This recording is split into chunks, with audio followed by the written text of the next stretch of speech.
A kú déédé àsìkò yìí, àkójọpọ̀ ìròyìn ọ̀sẹ̀ tòní la mú wá fún yín. Orúkọ tèmi ni Ọ̀mágbémisọ́lá Ọmọlọ́gùnmadẹ Àìjẹrìndán.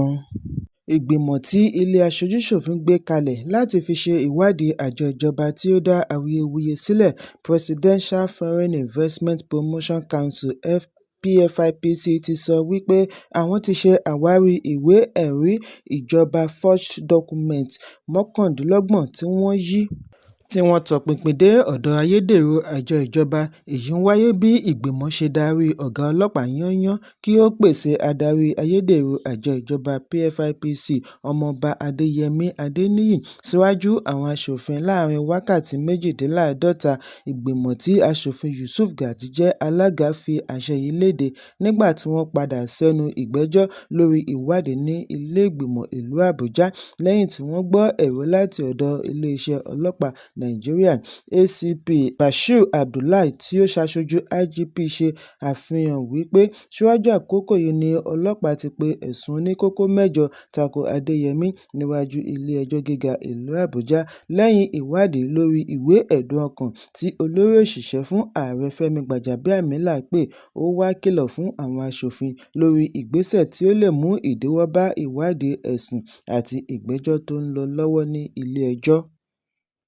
Gómìnà ìpínlẹ̀ Ọ̀ṣun Adémọ́lá Adélékè kéde ọjọ́ Ìṣẹ́gun ọjọ́ 28 oṣù keje ọdún 2026 ní ọjọ́ ìsinmi láti lè fún àwọn òṣìṣẹ́ ìjọba láàyè àti lọ gba káàdì ìdìbò PVCs. Nínú àtẹ̀jáde láti ọwọ́ amúgbálẹ́gbẹ̀ẹ́ gómìnà Ọláwálé Rasheed ni wọ́n ti ní ìsinmi yìí ní láti fún àwọn òṣìṣẹ́ láàyè àti ṣètò káàdì ìdìbò kí ìgbésẹ̀ yìí tó wá sópin, gẹ́gẹ́ bí àwọn tí iṣẹ́ wọn ṣe kókó jùlọ bíi òṣìṣẹ́ ètò ìlera, òṣìṣẹ́ aláàbò àti bẹ́ẹ̀ bẹ́ẹ̀ lọ ni wọ́n gbà nímọ̀ràn kí wọ́n ṣe ètò láàrin ara wọn kí èyí má baà ní ìpalára fún ẹ̀mí. Gómìnà Adeleke wá rọ òṣìṣẹ́ ìjọba àti àwọn òṣìṣẹ́ mìíràn kí wọ́n tètè gba káàdì ìdìbò wọn ní kíákíá bí ó ti rán wọn létí pàtàkì ètò ìdìbò oṣù tó ń bọ̀ fún ọjọ́ ọ̀la rere ìpínlẹ̀. Olùdíje du ipò gómìnà ìpínlẹ̀ Ògùn láti ẹgbẹ́ òṣèlú APC Sínátọ̀ Ọlámilékan Adéọlá tí gbogbo ènìyàn mọ̀ sí Yayi ti ṣe àgbékalẹ̀ ètò ẹ̀kọ́ ọ̀fẹ́ àti owó scholarships and bursaries fún akẹ́kọ̀ọ́ tí wọ́n jẹ́ ọmọ bíbí ìpínlẹ̀ Ògùn 5,312 káàkiri ìpínlẹ̀ gẹ́gẹ́ bí ara ìtẹ̀síwájú ìdókòòwò rẹ̀ lórí ètò ẹ̀kọ́ àti ìdàgbàsókè ara ẹni.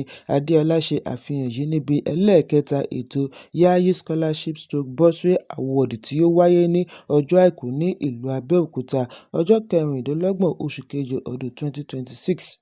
Ó lé ní 17,000 akẹ́kọ̀ọ́ tí ó fi orúkọ sílẹ̀ ṣùgbọ́n 1,735 ni ó rí scholarship gbà nígbà tí àwọn 3,577 gba owó fún bursary.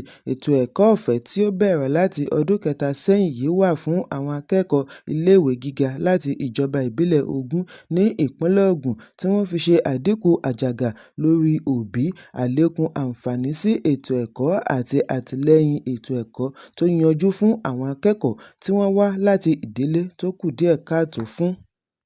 Ìjọba ìpínlẹ̀ Ọ̀yọ́ ti gba ọkọ̀ òfurufú 2 tí wọ́n ti ń retí tipẹ́ Security Surveillance Aircraft tí ó dé sí pápákọ̀ òfurufú Samuel Ládòkè Akíntọ́lá, ìlú Ìbàdàn. Ọkọ̀ yìí ni wọ́n ní ìrètí kí ó ṣe àtìlẹ́yìn fún ìtọpinpin láti ojú òfurufú àti ìdáhùn sí pàjáwìrì káàkiri ìpínlẹ̀ Ọ̀yọ́ àti agbègbè rẹ̀. Nínú àtẹ̀jáde láti ọwọ́ Kọmíṣánná fún ìròyìn àti ìdánilẹ́kọ̀ọ́ ni wọ́n ti ṣàlàyé wípé dídé tí àwọn ọkọ̀ òfurufú yìí dé ṣe àpẹẹrẹ ìgbésẹ̀ mìíràn lórí ìgbìyànjú àti mú ètò ààbò le nípa àlékún ìwádìí àti ìtọpinpin. Àtẹ̀jáde ọ̀hún ṣàlàyé wípé Gómìnà Ṣèyí Mákindé ti fi dá aráàlú lójú síwájú àkókò yìí wípé ọkọ̀ òfurufú yìí ti dé sí Nàìjíríà, wọ́n sì ń tò papọ̀ lọ́wọ́ ní pápákọ̀ òfurufú ológun ojú òfurufú ìpínlẹ̀ Èkó pẹ̀lú èròǹgbà àti fi ṣe àtìlẹ́yìn fún àwọn àjọ ẹ̀ṣọ́ aláàbò yòókù bíi Àmọ̀tẹ́kùn láti fi máa tọpinpin ìwà ọ̀daràn kí ó sì ṣe àlékún àti máa tètè fèsì sí ìpè pàjáwìrì káàkiri ìpínlẹ̀. Gómìnà ìpínlẹ̀ Edo Monday Ọpẹ́bọlọ ti ké sí àwọn ọdẹ aṣọ́gbó Forest Guard 497 tí wọ́n ṣẹ̀ṣẹ̀ parí ìdánilẹ́kọ̀ọ́ kí wọ́n dáàbò bo gbogbo aginjù kí wọ́n sì túbọ̀ mú ètò ààbò le. Ní ìpínlẹ̀ Edo, gómìnà pàṣẹ yìí níbi ayẹyẹ ìparí ìdánilẹ́kọ̀ọ́ tí ó wáyé ní Police Training School, Ogida Barracks, ìlú Benin. Gómìnà tí olórí òṣìṣẹ́ Musa Yakubu ṣaṣojú fi àfojúsùn ìṣèjọba rẹ̀ hàn láti ṣe àlékún ààbò kí wọ́n sì rí i dájú wípé àwọn olùgbé gbé ní agbègbè tí ó pamọ́ nínú ewu. Gómìnà wá rọ̀ wọ́n kí wọ́n gbé ìwà ọmọlúàbí ró bí wọ́n ti ń bẹ̀rẹ̀ iṣẹ́ wọn káàkiri ìlú tí aginjù wà. Ìjọba àpapọ̀ ti ń béèrè fún ẹ̀tọ́ àti ìdájọ́ òdodo lórí àwọn ọmọ Nàìjíríà tí wọ́n ṣekú pa ní South Africa. Owó tó tó owó fún àwọn tí wọ́n jà lólè àti àwọn tí wọ́n ba ọrọ̀ ajé wọn jẹ́ tí ó jẹ́ kí wọ́n fi tipátipá padà sílé lọ́wọ́ òfo. Bákan náà ni wọ́n tẹnumọ́ wípé kì í ṣe wípé Nàìjíríà ò ní ọgbọ́n àti fèsì sí ìkọlù, ṣùgbọ́n àwọn gbà láti tọ ọ̀nà ìjíròrò. Oríṣiríṣi ọ̀nà ni ó ṣí sílẹ̀. Ìjọba ní kò dín ní ọmọ Nàìjíríà 98 tí wọ́n ṣekú pa níbi ìkọlù xenophobic àti Afrophobic ilẹ̀ South Africa láti ọdún 4 sẹ́yìn. Wọ́n ní ìwádìí àti àkójọpọ̀ òfò tí ẹgbẹ̀lẹ́gbẹ̀ ọmọ Nàìjíríà tí wọ́n ń gbé ní South Africa kojú ni wọ́n ṣe pẹ̀lú èròǹgbà àti lè rí ẹ̀tọ́ wọn gbà padà lọ́wọ́ ìjọba South Africa, tí wọ́n fi ẹ̀sùn kàn wípé wọn kò bìkítà ní gbogbo àkókò tí ìkọlù fi ń wáyé. Ó lé ní 1,400 ọmọ Nàìjíríà tí ó fi tipátipá fi orílẹ̀-èdè tí ó kún fún ìjẹlẹ́yàmẹyà sílẹ̀. Yàtọ̀ sí Nàìjíríà àti Ghana, ọ̀pọ̀ àwọn ọmọ orílẹ̀-èdè bíi Malawi, Botswana, Namibia, Mozambique àti Zimbabwe náà pín nínú ìkọlù. Mínísítà ìpínlẹ̀ fún ọ̀rọ̀ ilẹ̀ òkèèrè Ṣọlá Ẹnìkanláyé ní ìpàdé pẹ̀lú amúgbálẹ́gbẹ̀ẹ́ ààrẹ Cyril Ramaphosa àti mínísítà fún ìbáṣepọ̀ ilẹ̀ òkèèrè Ronald Lamola ní ìlú Àbújá ní ọjọ́ Ajé láti fi ẹ̀hónú ìjọba Nàìjíríà hàn lórí ìyà tí wọ́n fi jẹ ọmọ Nàìjíríà.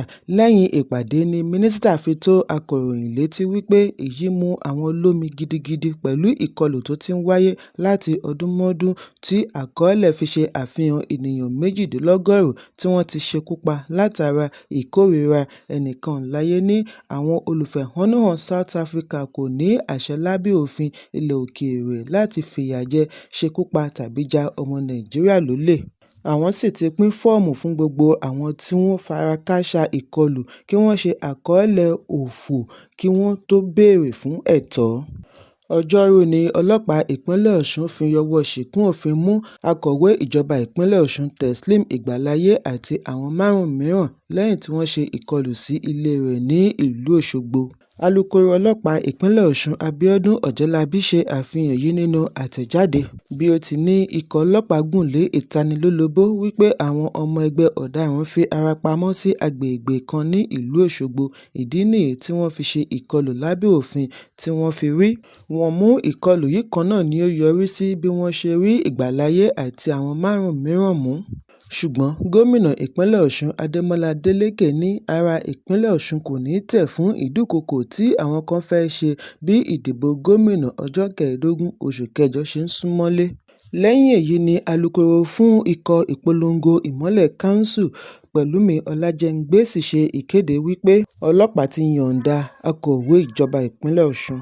Ọlájẹ́ngbèsì ṣe àfihàn yìí lórí ẹ̀rọ abánidọ́rẹ̀ẹ́ Facebook ní Ọjọ́bọ̀. Bí ó ti ní àwọn fi tinútinú dúpẹ́ lọ́wọ́ ọ̀gá ọlọ́pàá yányán àti kọmíṣánná ọlọ́pàá ìpínlẹ̀ Ọ̀ṣun fún bí ó ti tẹ́tí sí àròyé wọn pẹ̀lú gbogbo gulegule tí ó tún fèsì sí ìbéèrè ará ìlú lórí bí wọ́n ti fi ọwọ́ ṣìkún òfin mú SSG Olóyè Teslim Ìgbàláyé. Ó ní àkókò tí iṣẹ́ ọlọ́pàá sin ará ìlú jùlọ ní àkókò tí wọ́n bá dúró tako ohun tí ó ṣe lòdì sí ìdájọ́ òdodo àti ìlànà òfin. Agbẹnusọ ọlọ́pàá ìpínlẹ̀ náà fìdí ìyọ̀ǹda yìí múlẹ̀ níbi ìfọ̀rọ̀wánilẹ́nuwò orí ẹ̀rọ abánisọ̀rọ̀ pẹ̀lú akọ̀ròyìn. Ìyọ̀ǹda yìí ń wáyé lẹ́yìn wákàtí díẹ̀ tí agbẹnusọ ilé ìgbìmọ̀ ìpínlẹ̀ Ọ̀ṣun Adéwálé Ẹgbẹ̀dú ṣe ẹ̀sùn wípé kọmíṣánná ọlọ́pàá Ibrahim Kẹta ni ó pàṣẹ kí wọ́n fi ọwọ́ ṣìkún òfin mú SSG lẹ́yìn ìṣẹ̀lẹ̀ kan tí ó wáyé níbi ìpàdé pẹ̀lú àwọn tí ọ̀rọ̀ kàn àti àjọ elétò ìdìbò INEC. Ẹgbẹ̀dú ní kọmíṣánná pàṣẹ kí wọ́n mú SSG nítorí àwọn kan yẹ̀yẹ́ rẹ̀. Ó sì ṣe àkíyèsí wípé SSG ń rẹ́rìn-ín bí èyí ṣe ń lọ lọ́wọ́. Ọ̀jọ̀gbọ́n Wọlé Ṣóyínká ti ké sí Ààrẹ Bọ́lá Tinubu kí ó fi òpin sí gbogbo ohun tí ó jọ mọ́ ìpànìyàn láti ọ̀dọ̀ àwọn alágbára orílẹ̀-èdè bí ó ti ní dídákẹ́ aráàlú lè mú kí nǹkan burú sí i. Èyí ń wáyé bí Ṣóyínká ṣe fi ìdánilẹ́kọ̀ọ́ ọlọ́dọọdún rẹ̀ sórí àwọn tí wọ́n ṣekú pa bí ó ti sọ gbangba wípé àṣìṣe tí ó burú jù tí orílẹ̀-èdè ṣe ni fífi ààyè gba kí àwọn apànìyàn máa rìn yánfandá. Ṣóyínká sọ ọ̀rọ̀ wọ̀nyí níbi ìdánilẹ́kọ̀ọ́ ẹlẹ́ẹ̀kejìdínlọ́gbọ̀n tí ó wáyé ní ìlú Port Harcourt pẹ̀lú àkọlé "Gbígba orílẹ̀-èdè padà nípasẹ̀ ìjíròrò, ìdájọ́ òdodo àti ìgboyà". Ṣóyínká fìdí ẹ̀ múlẹ̀ wípé àìgbé ìgbésẹ̀ láti ọ̀dọ̀ ará ìlú sí aṣojú orílẹ̀-èdè ló túbọ̀ ń kóbá bí wọ́n ṣe ń tẹ̀síwájú àti máa tẹ ẹ̀tọ́ ará ìlú mọ́lẹ̀. Ọ̀jọ̀gbọ́n ní òun ya ìdánilẹ́kọ̀ọ́ yìí sọ́tọ̀ fún àwọn ará Ughelli 18 tí wọ́n pa láìnídìí àti ọ̀dọ́mọkùnrin tí ọlọ́pàá yìnbọn pa lójúmọmọ látàrí wípé wọ́n fura lásán pẹ̀lú Deborah tí àwọn akẹgbẹ́ rẹ̀ ní kíláàsì dáná sun. Àkójọpọ̀ ìròyìn ọ̀sẹ̀ tòní kò ní jù báyìí lọ. Ẹ pàdé mi ní ọjọ́ Ajé Monday fún àkọ́tún ìròyìn. Kí a tó lọ, ẹ má ṣaláì fi àkíyèsí yín ránṣẹ́ kí ẹ sì bá a subscribe sójúnà wa lórí YouTube kí kókó ní ìwé ìròyìn lè máa tẹ̀ yín lọ́wọ́ ní kíákíá.